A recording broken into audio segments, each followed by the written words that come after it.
నమస్తే, welcome to స్వతంత్ర news. Headlines చూద్దాం. ఢిల్లీలోని 3 స్కూల్స్కు బాంబు బెదిరింపు. స్కూల్స్ను ఖాళీ చేయించి తనిఖీలు చేస్తున్న బాంబ్ స్క్వాడ్స్. ఫేక్ వీడియోకు ఉన్న విలువ సీఎం ప్రాణాలకు లేదా? సుజనా చౌదరి, సీఎం రమేష్ ఆర్థిక నేరస్తులన్న పోసాని.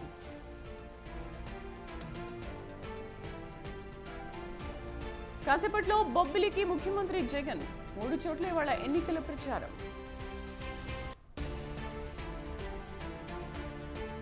హైదరాబాద్లోని నైజీరియన్ల ఇళ్లలో కొనసాగుతున్న సోదాలు.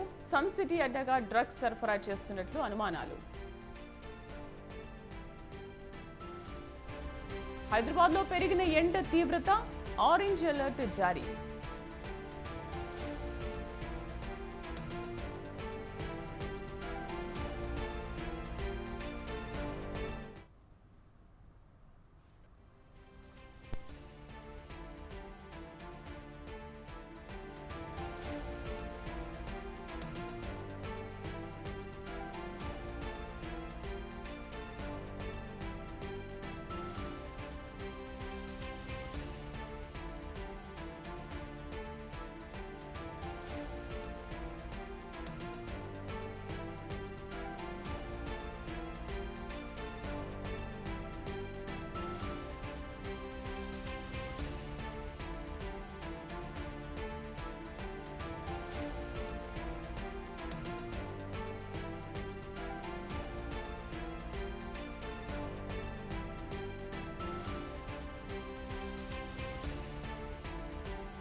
ఏపీలో ఎన్డీఏ కూటమికి సింబల్ గుబులు రేపుతోంది.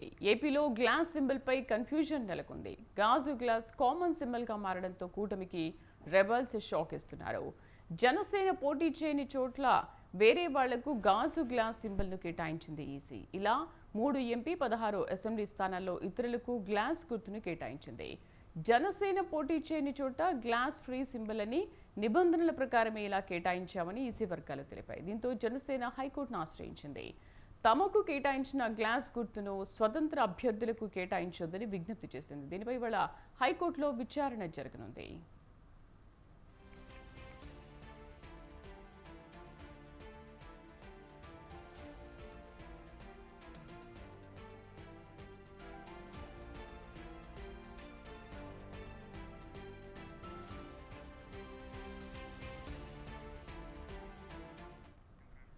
బీజేపీ ఎంపీ అభ్యర్థులు బరిలో ఉన్న అనకాపల్లి, రాజమహేంద్రవరంలో ఇతరులకు గ్లాస్ గుర్తుని కేటాయించింది ఈసీ. నారా లోకేష్ పోటీ చేస్తున్న మంగళగిరిలో ఒక అభ్యర్థికి గ్లాస్ గుర్తుని కేటాయించింది ఈసీ.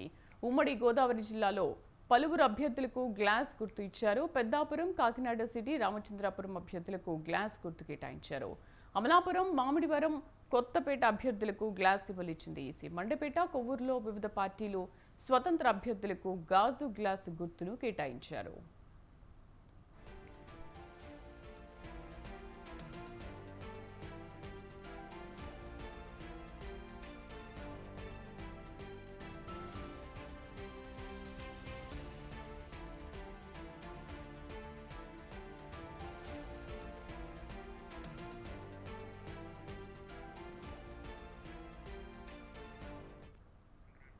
నవతరం పార్టీ విజయవాడ పార్లమెంట్ అభ్యర్థి కృష్ణ కిషోర్ కి గాజు గ్లాస్ గుర్తును కేటాయించింది ఎన్నికల సంఘం.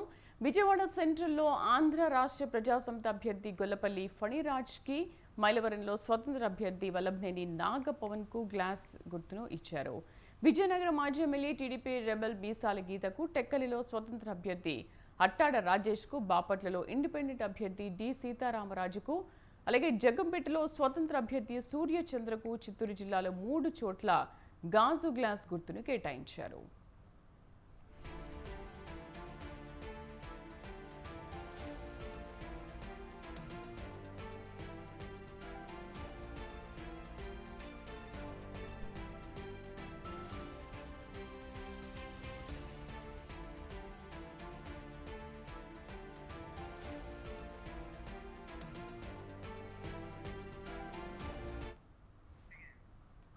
ఆంధ్రప్రదేశ్లో పెన్షన్ల పంపిణీ ప్రారంభమైంది. నేటి నుంచి 3 రోజుల పాటు పెన్షన్లను పంపిణీ చేయనున్నారు. ఇప్పటికే డీబీటీ ఇంటింటికి పెన్షన్ల పంపిణీపై ఎన్నికల సంఘం ఆదేశాలు జారీ చేసింది. దీంతో ఈసీ ఆదేశాలకు అనుగుణంగా డీబీటీ ద్వారా అకౌంట్లలో పెన్షన్ డబ్బులను జమ చేస్తున్నారు.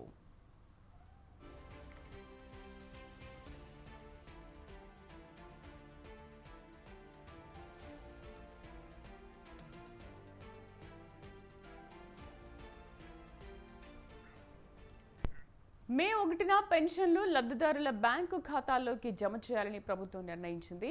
సిఎసి ఆదేశాలతో రాష్ట్ర సర్కారు ఉత్తర్వులు జారీ చేసింది. డీబీటీ పంపిణీలో ఎవరికైనా మిస్ అయితే 3న ఇంటికే పింఛన్ డబ్బులను తీసుకెళ్లి పంపిణీ చేస్తారు.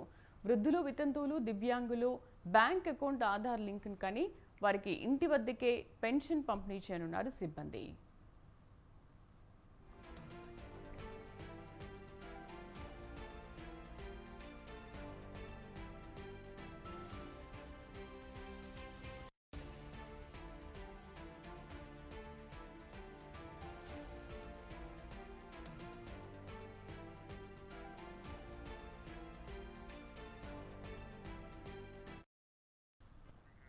రాష్ట్రంలో ఎండలు మండిపోతున్న తరుణంలో సచివాలయంకు ఎవరూ ఎండన పడి రావద్దని అధికారులు సూచించారు. యూపీఐ పేమెంట్లు అందుబాటులో ఉండడంతో బ్యాంకు ఖాతాలకు బదిలీ త్వరగా అవుతుందని అధికారులు తెలిపారు. బ్యాంకుల నుంచి తీసుకురావాల్సిన సొమ్ము కూడా తక్కువే కావడంతో పెన్షన్ల పంపిణీ సులభతరం కానుంది.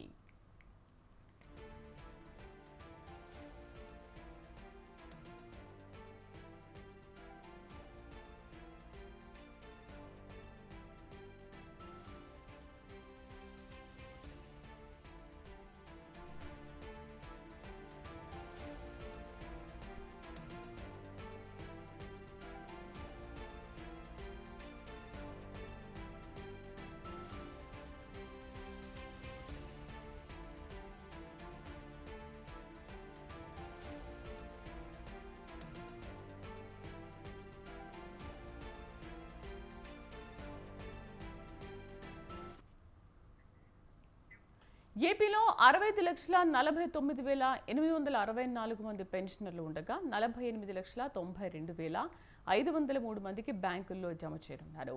మిగిలిన వాళ్లకు ఇంటికే పెన్షన్ పంపిణీ చేయనున్నారు అధికారులు. గతంలో వాలంటీర్ల ద్వారా పెన్షన్ పంపిణీ చేశారు. అయితే ఎన్నికల కోడ్ నేపథ్యంలో పెన్షన్ పంపిణీ నుంచి పక్కన పెట్టిన ఈసీ ప్రత్యామ్నాయ మార్గాల ద్వారా పంపిణీ చేయాలని ఆదేశించింది. ఈసీ ఆదేశాల నేపథ్యంలో పెన్షన్ పంపిణీ విధి విధానాల్లో అధికారులు మార్పులు చేపట్టారు. గత నెల అనుభవాలను దృష్టిలో పెట్టుకుని ఈసారి ఇబ్బంది లేకుండా అకౌంట్లలో డబ్బులు వేస్తారు. ఏదైనా సమస్యలున్న వారికి నేరుగా ఇంటికే వెళ్లి పెన్షన్లు పంపిణీ చేస్తారు. పూర్తి సమాచారం కరెస్పాండెంట్ సంతోష్ లైవ్ లో అందిస్తారు. సంతోష్. Thank you Sridevi. ఏపీలో పెన్షన్ల విధానం అనేది కూడా ఇప్పుడు ప్రస్తుతం డీబీటీ ద్వారా అయితే కనుక పంపిణీ చేస్తున్నట్టు కూడా ఇటు ప్రభుత్వానికి అయితే కనుక ఇటు ఎన్నికల సంఘం ఆదేశాలు జారీ చేయడం కూడా జరిగింది. ఇక గతంలో చూసుకున్నట్లయితే కనుక ఎప్పుడు కూడా వాలంటరీ వ్యవస్థ ఉండేది.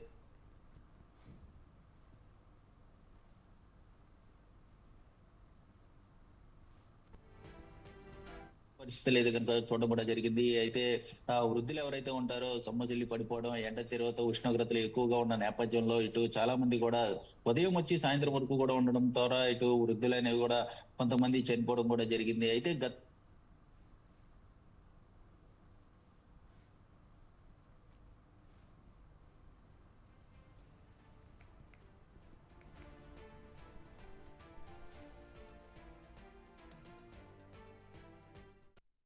అయితే కనుక నగదు అనేది కూడా తెలుస్తోంది. దీనికి సంబంధించి పెన్షన్స్ అయితే ముఖ్యంగా చూసుకున్నట్లయితే కనుక వాలంటరీ వ్యవస్థ పక్కన పెట్టిన అనంతరం కూడా ఇప్పుడు డీబీటీ పద్ధతిని అనేది కూడా చేస్తా ఉన్నారు. ఇక ఎవరైతే వృద్ధులు, వికలాంగులు ఎవరైతే ఉంటారో వారికి బ్యాంక్ అకౌంట్లు లేని పక్షంలో అయితే కనుక అధికారులు నేరుగా వెళ్లి వారికి అయితే కనుక పెన్షన్ పంపిణీ చేసే విధానాన్ని అయితే కనుక ఇటు ప్రభుత్వం శ్రీకారం చుట్టిందని చెప్పుకోవచ్చు. ఏదేమైనప్పటికీ ఎన్నికలు కూడా అమల్లో ఉన్న నేపథ్యంలో కొన్ని పరిస్థితుల దృష్ట్యా కూడా ఇప్పుడు ప్రస్తుతం చూసుకున్నట్లయితే కనుక ఈ యొక్క నిర్ణయం అనేది కూడా తీసుకోవడం కూడా జరిగింది. అయితే ఈ రోజు మేడే కావడంతో బ్యాంకులకు సెలవు ఉన్న నేపథ్యంలో ఇక బ్యాంకులకు అనేది కూడా రేపు ఎల్లుండి కూడా ఇటు నగదు అనేది కూడా పెన్షన్లు అనేది కూడా ట్రాన్స్ఫర్ చేయనున్నట్టు కూడా తెలుస్తా ఉంది. అయితే ఈ రోజు మాత్రం చూసుకున్నట్లయితే కనుక ఎవరైతే బ్యాంక్ అకౌంట్లు లేని వారి మాత్రం అధికారులు నేరుగా వెళ్లి ఇంటి వద్ద వెళ్ళి అయితే కనుక వికలాంగులకి పెన్షన్ అనేది కూడా ఇవ్వనున్నట్టు కూడా తెలుసు.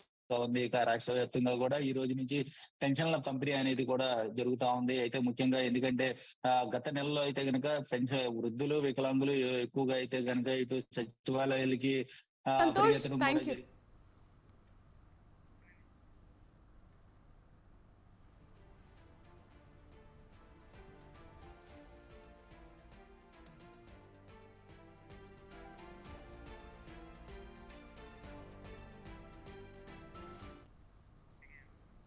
AP film development corporation chairman YCP నేత పోసాని కృష్ణమురళి సంచలన ఆరోపణలు చేశారు. ఎన్నో రోజులుగా సీఎం జగన్ ను చంపేందుకు చంద్రబాబు కుట్రలు చేస్తున్నారని ఆరోపించారు. చంద్రబాబు పబ్లిక్ గా ఏపీ సీఎం జగన్ ను చంపుతా అంటున్నారని, ఎన్నికల వేళ ఫేక్ వీడియోల గురించి తీవ్రంగా స్పందిస్తున్న వాళ్ళు ఇంత సీరియస్ ఇష్యూపై స్పందించారా అంటూ నిప్పులు జరిగారు. ఒక ఫేక్ వీడియోకి ఉన్న విలువ సీఎం జగన్ ప్రాణానికి లేదా అంటూ ప్రశ్నించారు. సుజనా చౌదరి, సీఎం రమేష్లు ఆర్థిక నేరస్తులని ఆరోపించారు. బీజేపీలో ఉంటే వేల కోట్లు తినొచ్చా అని ప్రశ్నించారు. నంబర్ 1 డాన్ ఎవరయ్యా అంటే చంద్రబాబు నాయుడు. ఎప్పుడైతే నరేంద్ర మోడీ గారు పబ్లిక్లో నారా చంద్రబాబు నాయుడు గారిని పెద్ద అవినీతిపరుడు అని మళ్ళీ ఆఫ్టర్ ఆల్ 2 ఎంపీల కోసం మళ్ళీ ఇదే చంద్రబాబు నాయుడు మేరా దోస్త్ దోస్త్ మేరా దోస్త్ అని పాట పాడుకుంటూ ఇద్దరు వాటేసుకుని ఇక్కడ ప్రెస్ మీట్ పెట్టారు. What a shame it is. దేవుడే కాపాడితే అన్ని మీరు ఎందుకు సార్ ప్రధానమంత్రిగా? అమిత్ షా హోమ్ మినిస్టర్ ఎందుకు సార్? అంటే దేవుడు వచ్చి కాపాడతారు తప్ప ఇక చంద్రబాబు చేతుల్లోంచి మీ వల్ల కాదనమాట. మీ వల్ల కాదనే మీరు మాట్లాడలేరనే, మీకు చంద్రబాబు నాయుడు అంటే భయం అనే నేను ఒక మహానుభావుడిని నేను వేడుకుంటున్నా, లెటర్ రాయబోతున్నా. ఆ మాటే సుప్రీం కోర్టు చీఫ్ జస్టిస్. ఇప్పుడు ఈ మహానుభావుడు చంద్రచూడు ఒక్కడే ఈ భారతదేశంలో ఎవడు ప్రాణమైనా కాపాడగల సత్తా ఆ మహానుభావుడికే ఉంది. పార్లమెంట్ ఎన్నికల ఓటింగ్ శాతం తగ్గనుందా? ఎమ్మెల్యేకి ఇచ్చిన ప్రాధాన్యత ఎంపీకి ఇవ్వడం లేదా? ప్రచారం ఆ స్థాయిలో జరగడం లేదా? ప్రజలు పట్టించుకోవడం లేదా అంటే అవుననే సమాధానమే వినిపిస్తోంది. ఇందుకీ ఓటింగ్ శాతం ఎందుకు తగ్గనుంది? ఎమ్మెల్యేకి ఎంపీకి మధ్య వ్యత్యాసం ఏంటి? అసలు ఓటర్ అన్న మదిలో ఉన్నదేంటి? Watch this.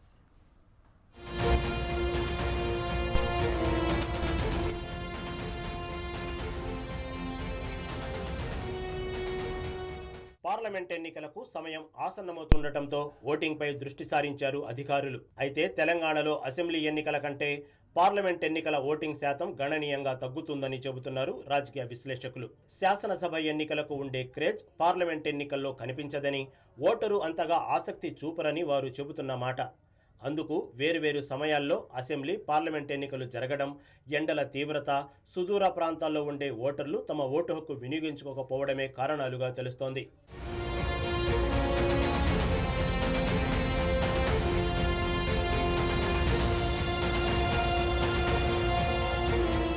తెలంగాణలో శాసనసభ ఎన్నికలతో పోలిస్తే పార్లమెంట్ ఎన్నికల్లో ఓటింగ్ శాతం తగ్గుతోంది. 2018లో జరిగిన అసెంబ్లీ ఎన్నికలకు 73.74% నమోదు కాగా, 2019లో జరిగిన ఎంపీ ఎన్నికలకు 62.77% నమోదుతో 11% ఓటింగ్ తగ్గింది. దీంతో గతంలో మాదిరే ఈసారి కూడా పార్లమెంట్ ఎన్నికల్లో ఓటింగ్ శాతం తగ్గే అవకాశం ఉందంటున్నారు పొలిటికల్ ఎనలిస్టులు. తెలంగాణలో పార్లమెంట్ ఎన్నికలు, అసెంబ్లీ ఎన్నికలు వేర్వేరు సమయాల్లో జరుగుతున్నాయి. రాష్ట్ర ఏర్పాటు తర్వాత 2 సార్లు కూడా ఇదే పద్ధతిని ఫాలో అయింది గత కేసీఆర్ సర్కార్.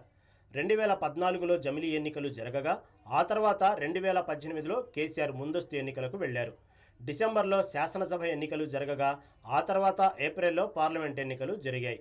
ఈ పరిణామాలతో రాష్ట్రంలో ఏ పార్టీ అధికారంలోకి వచ్చిందో తేలిపోవడంతో ప్రజలు పార్లమెంట్ ఎన్నికలపై అంత ఇంట్రెస్ట్ పెట్టలేదు. అలాగే ఎమ్మెల్యేల స్థాయిలో ఎంపీ అభ్యర్థులు కూడా ప్రచారం జరగలేదు.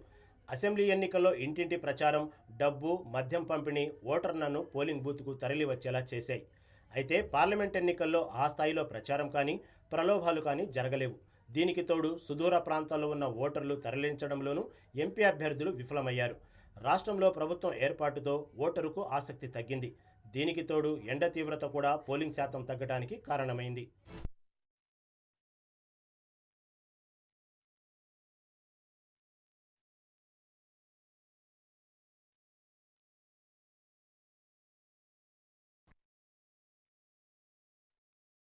వైసీపీ ప్రభుత్వ పాలనలో యూనివర్సిటీల అభివృద్ధి పడకేశాయి. కర్నూలు జిల్లాలో కస్టర్ యూనివర్సిటీ ఏర్పాటు చేసి 3 ఏళ్లు పూర్తి కావస్తోంది. అయినా ఇంకా పూర్తి స్థాయిలో సిబ్బంది నియామకంలో ప్రభుత్వం చొరవ చూపలేకపోయింది. 3 ఏళ్ల కాలంలో కేవలం వైస్ ఛాన్సలర్, రిజిస్ట్రార్ మినహా మిగిలిన సిబ్బంది జాడే కనిపించడం లేదు. ప్రభుత్వ మానసపుత్రికగా భావిస్తున్న కర్నూలు క్లస్టర్ యూనివర్సిటీ దారుణ పరిస్థితులపై మా కర్నూలు ప్రతినిధి శ్రీనివాస్ మరింత సమాచారం అందిస్తారు. ఈ ప్రభుత్వమే ఘనంగా ఏర్పాటు చేసింది. అయితే క్లస్టర్ యూనివర్సిటీ ఏర్పాటులో ఎంత ఘనంగా చొరవ చూపారో ఆ యూనివర్సిటీ పతన దిశగా కూడా అదే స్థాయిలోనే చొరవ చూపారన్న విమర్శలు మాత్రం విద్యార్థి సంఘాల నుంచి ప్రభుత్వం మూటగట్టుకుందని చెప్పవచ్చు. ప్రధానంగా ఈ యూనివర్సిటీ పరిధిలోని 3 ప్రభుత్వ డిగ్రీ కాలేజీలు, ఏవిఆర్ మహిళా డిగ్రీ కాలేజీ, ప్రభుత్వ degree college, silver Jubilee degree college, ఈ 3 డిగ్రీ కాలేజీలను క్లస్టర్ యూనివర్సిటీ పరిధిలోకి చేర్చి ఈ 3 కాలేజీల నిర్వహణ బాధ్యతలను క్లస్టర్ యూనివర్సిటీ వైస్ ఛాన్సలర్తో పాటు రిజిస్ట్రార్ పర్యవేక్షించాల్సి ఉంది. అయితే యూనివర్సిటీ ఎస్టాబ్లిష్ చేసి 3 ఏళ్ళు గడుస్తున్నా నేటి వరకు యూనివర్సిటీ సిబ్బంది నియామకాన్ని పరిశీలిస్తే మాత్రం కేవలం ఒక యూనివర్సిటీకి సంబంధించిన ఒక వైస్ ఛాన్సలర్తో పాటు ఒక రిజిస్ట్రార్ని మాత్రమే ప్రభుత్వం నియమించింది.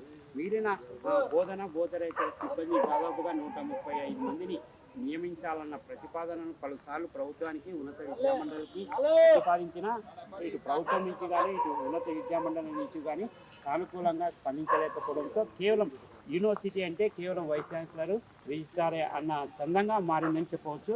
దేశంలోనే ఒక యూనివర్సిటీని 3 ఏళ్ల కాలంలో యూనివర్సిటీ వైస్ ఛాన్సలర్తో పాటు రిజిస్ట్రార్ ఇద్దరే నడిపిన ఘనత కూడా ఆంధ్రప్రదేశ్లో వైసీపీ ప్రభుత్వానికి ఈ ఘనత దక్కిందని కూడా విద్యార్థి సంఘాలు అభిప్రాయపడుతున్నారు. ప్రధానంగా ఈ యూనివర్సిటీ పరిధిలో వచ్చే 3 ప్రభుత్వ డిగ్రీ కాలేజీలకు సంబంధించిన డిగ్రీ కాలేజీ భవనాలతో పాటు కాలేజీకి సంబంధించిన భూములు, ఆస్తులు, అక్కడ సిబ్బందిని తో పాటు ఆ సిబ్బంది యొక్క పర్యవేక్షణ బాధ్యతలను కూడా యూనివర్సిటీకి అప్పగించాల్సి ఉంది.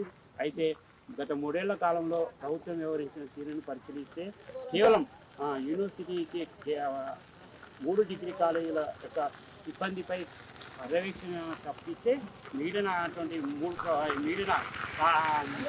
అంశాలు ప్రభుత్వ డిగ్రీ కాలేజీలకు సంబంధించిన భవనాలు కానీ, భూములు కానీ, ఇటు ఆస్తులు కానీ, ఈ సిబ్బంది ఈ భవనాలు, భూములు వీటికి సంబంధించి నేటి వరకు 3 ఏళ్ళు గడిచిన నేటికి కూడా యూనివర్సిటీ పరిధిలోకి చేర్చాలన్న పలు ప్రతిపాదనల పట్ల కూడా ఉన్నత విద్యామండలితో పాటు విద్యాశాఖ కూడా చొరవ చూపలేదనేది ప్రధానంగా కనపడుతూ ఉంది.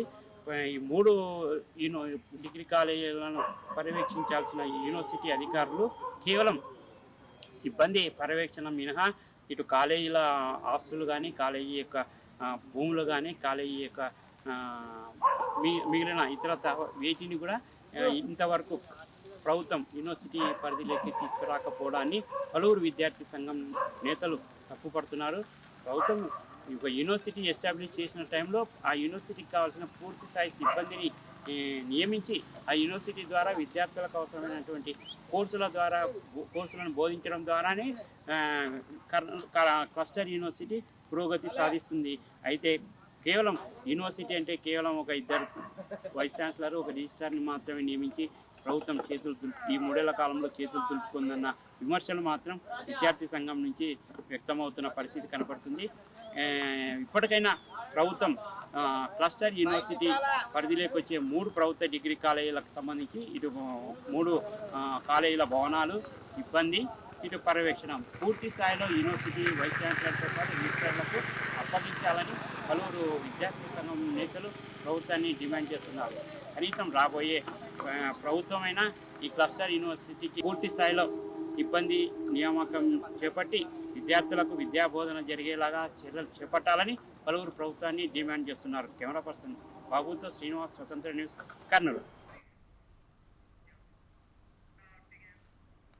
వైసీపీ నాయకుల అరాచకాలపై చిత్తూరు టీడీపీ ఎంపీ అభ్యర్థి ప్రసాద్ ఆగ్రహం వ్యక్తం చేశారు. తాను ప్రచారంలో ఉండగా తనకు సంబంధించినటువంటి వ్యక్తులపై అకారణంగా దాడి చేశారని మండిపడ్డారు. అందులో తనకు దెబ్బలు తగిలాయన్నారు. సాయంత్రం 7 గంటల ప్రాంతంలో ముందస్తు అరెస్ట్ వారెంట్ లేకుండా సోదాల పేరుతో తమ ఇంటిని సర్చ్ చేశారన్నారు. సోదాల అనంతరం ఇంట్లో ఎటువంటి నగదు, మద్యం లేదని తేల్చారన్నారు ప్రసాద్.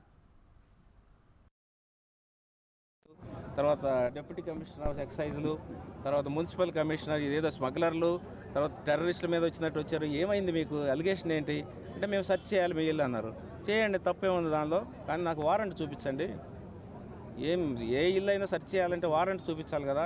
చూపించలేదంటే లేదు, మాకు ఎలక్షన్ కమిషన్ మాకు సొంతంగా మా మనుషుల్లోనే అధికారం ఉంది, ఎలక్షన్ కమిషన్ మమ్మల్ని అపాయింట్ చేసింది అన్నారు.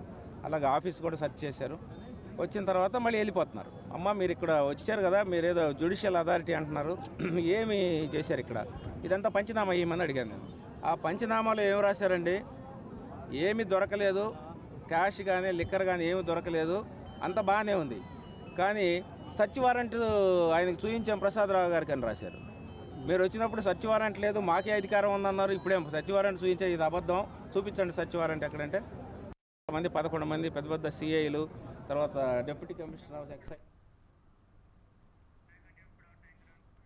ఇక జీడీ నెల్లూరు నియోజకవర్గ పరిధిలో నిర్వహించిన దళిత భేరీ కార్యక్రమానికి టీడీపీ ఎమ్మెల్యే అభ్యర్థి డాక్టర్ థామస్, ఎంపీ అభ్యర్థి ప్రసాద్ హాజరయ్యారు.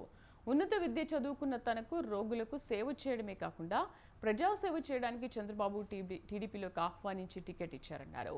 ఎన్నికల్లో గెలిచిన తర్వాత 6 మండలాల్లో 250 నుంచి 300 త్రాగునీరు ప్లాంట్లు ఏర్పాటు చేస్తానన్నారు. ప్రచారంలో ఓటర్లు అనేక రకాల సమస్యలు తమ దృష్టికి తీసుకొచ్చారన్నారు. వాటినన్నింటినీ పరిష్కరించేందుకు కృషి చేస్తానన్నారు. జరిగింది. దళితులందరూ కూడా తెలుగుదేశం పార్టీ వెంబడే ఉన్నారని చెప్పేసి మనకు క్లియర్ కట్గా అర్థమవుతుంది. తెలుగుదేశం కార్యకర్తలు అదేవిధంగా జనరల్ పబ్లిక్ కూడా ఇక్కడ మార్పు రావాలని కోరుకుంటుంది. కాబట్టి ప్రతి అభివృద్ధి పనులు కూడా చేసుకోవాలని చెప్పేసి ప్రతి ఒక్కరు ప్రజలు కూడా అనుకుంటున్నారు. కాబట్టి వాళ్ళకి కూడా మేము న్యాయం చేకూరుస్తాము, వాళ్ళు అనుకున్నదంతా కూడా మేము చేస్తాము. ప్రతి ఎస్సీ కాలనీకి తిరగడం జరిగింది. దళితులందరూ కూడా తెలుగుదేశం పార్టీ వెంబడే ఉన్నారని చెప్పేసి మనకు క్లియర్ కట్గా అర్థమవుతుంది. తెలుగుదేశం కార్యకర్తలు అదే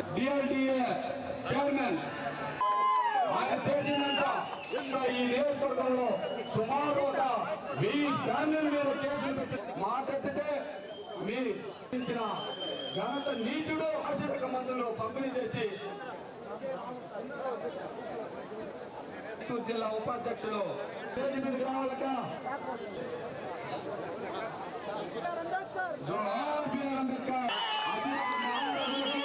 కాబట్టి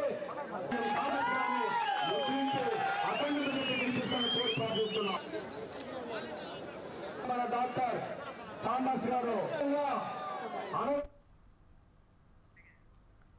తెలంగాణలో భానుడు భగభగ మండిపోతూ నిప్పుల వర్షం కురిపిస్తున్నాడు. ఉదయం 7 గంటల నుండే పంజా విసురుతున్నాడు. అంతకంతకు టెంపరేచర్ను పెంచుతూ ప్రజలపై తన ప్రతాపాన్ని చూపిస్తున్నాడు.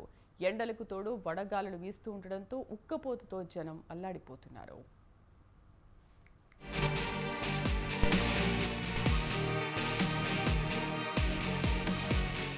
భానుడి ప్రతాపంతో తెలంగాణ నిప్పుల కొలిమిలా మారింది. రాష్ట్రంలో ఎన్నడూ లేనంతగా ఎండలు దంచి కొడుతున్నాయి. 100 ఏళ్ల నాటి రికార్డు బద్దలు కొడుతూ భానుడు బగబగా మండిపోతున్నాడు. దీంతో 45 డిగ్రీలకు మించి ఉష్ణోగ్రతలు నమోదవుతున్నాయి. ఇక ఉమ్మడి వరంగల్ జిల్లాలో సూర్యుడు సుర్రుమనిపిస్తున్నాడు. 45 డిగ్రీలను మించి ఎండలు దంచి కొడుతూ ఉండడంతో ప్రజలు అల్లాడిపోతున్నారు. గత వారం రోజులుగా సగటున 42 నుంచి 45 డిగ్రీల వరకు ఉష్ణోగ్రతలు నమోదవుతూ ఉండడంతో ఎండ తీవ్రత, వడగాలులతో ఉక్కపోతకు తాళలేక జనం ఉక్కిరిబిక్కిరవుతున్నారు. ఉదయం 8 అయిందంటే కాలు బయట పెట్టేందుకు భయపడిపోతున్నారు. దీంతో రోడ్లన్నీ నిర్మానుష్యంగా మారాయి. మధ్యాహ్నం వేళ ఏ ఒక్కరూ బయట కనిపించక రహదారులన్నీ వెలవెలబోతున్నాయి. ఇక భానుడి ప్రతాపానికి వడదెబ్బతో జనం పిట్టల్లా రాలిపోతున్నారు. ఉమ్మడి వరంగల్ జిల్లాలో 3 మృతి చెందారు.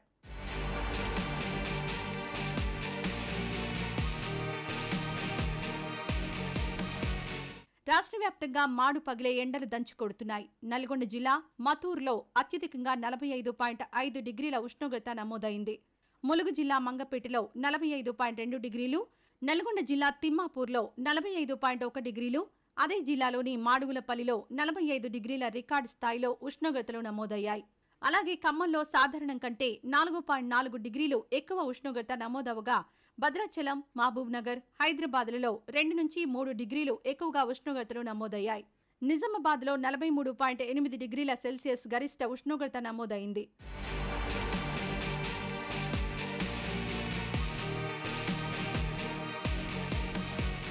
నిప్పుల కొలిమిలా మండుతున్న ఎండలతో రాబోయే వారం రోజులు జాగ్రత్తగా ఉండాలని హెచ్చరిస్తున్నారు వాతావరణ శాఖ అధికారులు. రానున్న 2 రోజులు పలుచోట్ల వడగాల్పులు వీచే అవకాశం ఉందని, అప్రమత్తంగా ఉండాలని సూచించింది వాతావరణ శాఖ. ఈ మేరకు 12 జిల్లాలకు ఆరెంజ్ అలర్ట్ జారీ చేసింది. మరోపక్క ఎండ తీవ్రతతో ప్రజలు తగు జాగ్రత్తలు తీసుకోవాలని వాతావరణ అధికారులతో పాటు వైద్యులు హెచ్చరిస్తున్నారు. అత్యవసరమైతే తప్ప బయటకు రావద్దని, వేసవి తాపాన్ని తట్టుకునే ఆహారాన్ని తీసుకుని ఆరోగ్యాన్ని కాపాడుకోవాలని చెబుతున్నారు. మరి ఏప్రిల్ నెలలోనే 100 ఏళ్ల రికార్డును బద్దలు కొడితే మే నెలలో పరిస్థితి ఏంటో అర్థమైపోతుంది. అందుకే ఎండకు దూరంగా ఉందాం, ఆరోగ్యాన్ని కాపాడుకుందాం.